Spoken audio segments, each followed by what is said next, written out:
I'd like you to bring on the courts and other entities authorized to commit a person to a jail or prison.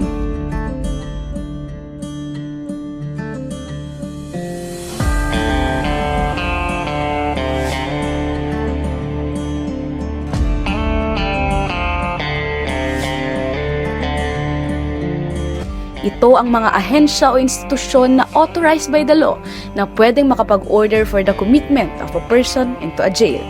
Sa Batas Pambansa bilang 129, ang Korte ng Pilipinas ay nahahati sa tatlo. Unang grupo ay ang regular court, pangalawang grupo, special court, and ang pangatlo, quasi-judicial court.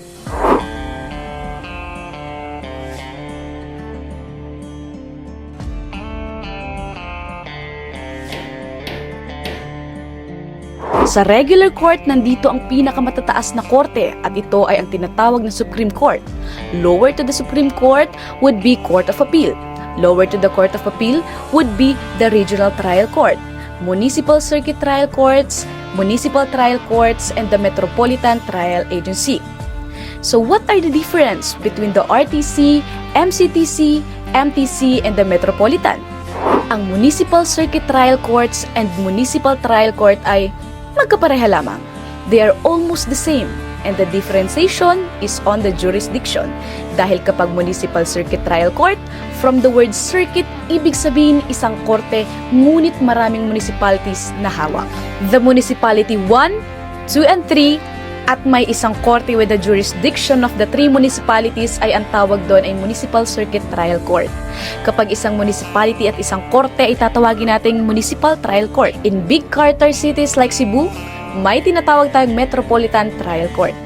Lahat ng korte under the regular trial court have the legal authority to commit a person into jail and prison. At ang judge ng Supreme Court up to the judge of the Metropolitan Trial Court, they also have the power. Leadership should provide direction. Leadership should provide political rule. The courts in the Philippines are the real leader of our country. The Quasi-Judicial Agency. Dito natin makikita ang NLRC o National Labor Relation Commission ng DOLE.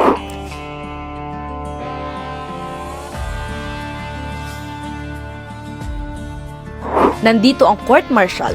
They can also be authorized to commit a person to jail or prison. And aside from the organization of the courts that mandated in Batas Pambansa bilang 129, ang Congress can also do the same.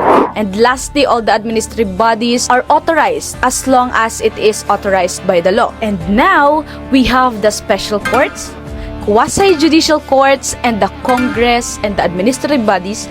Now, I want you to be acquainted to the minor offenses, less grave offenses, and the grave offenses that detainees and prisoners can do.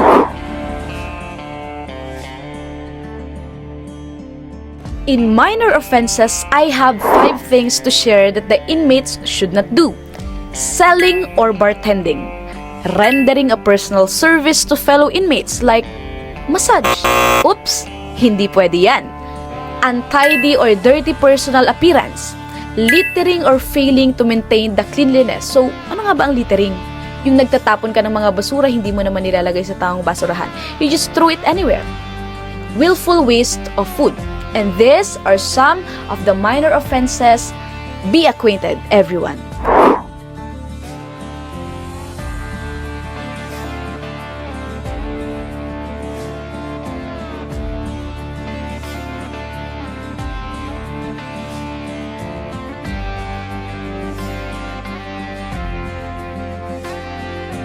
Let us go to the last grave offense of the inmates.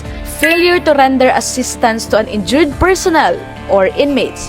Behaving improperly or acting boisterously during group function. Swearing, cursing, or using profane or defamatory languages.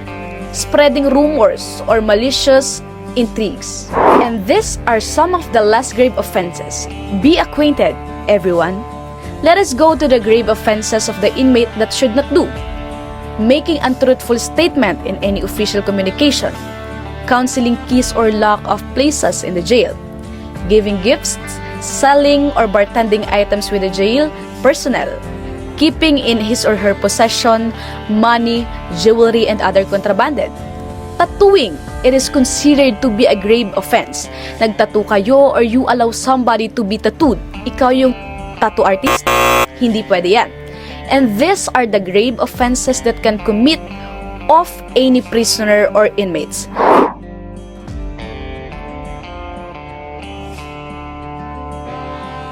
And now, I'd like to share with you some of the authorized disciplinary action or measures for inmates who make the offenses that I've said earlier.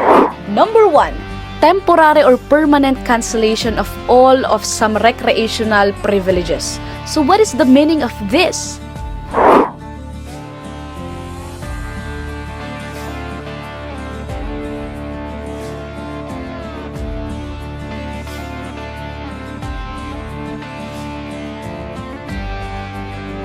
Mga inmates, they are usually playing basketball, chess, at meron silang recreational activities that they can participate and somehow reduce the boredom in prison.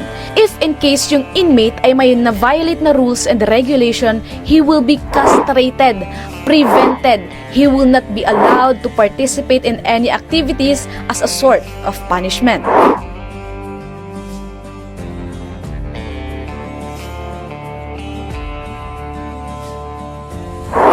The second one is reduction of visiting time.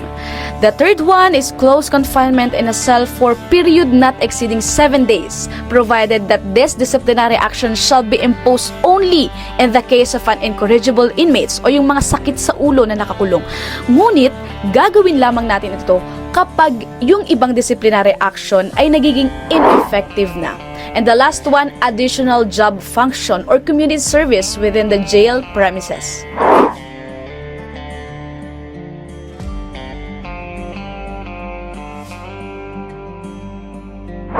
The prison consists of 3 security areas: the minimum security camp houses petty criminals, medium security camp medium offenders, and in the largest block, the maximum security camp are the villains. Lahat ng kulungan ay napapalibutan ng mga alagad na batas, kaya walang ibang pwedeng gawin ang mga offenders kundi ang sumunod sa batas at magbago sa loob ng kulungan. The good conduct and time allowance. When they commit the offenses that I've mentioned earlier, they will lose the access to get the GCTA and what we so called good conduct and time allowance. And that's it. Thank you for listening and I hope you learned something new. I am Janica Albabaclao from Bachelor of Science in Criminology 2nd Year Alpha na nag-iiwan ng katagang behave in any manner that if everyone followed suit, the world would be a better place. Thank you.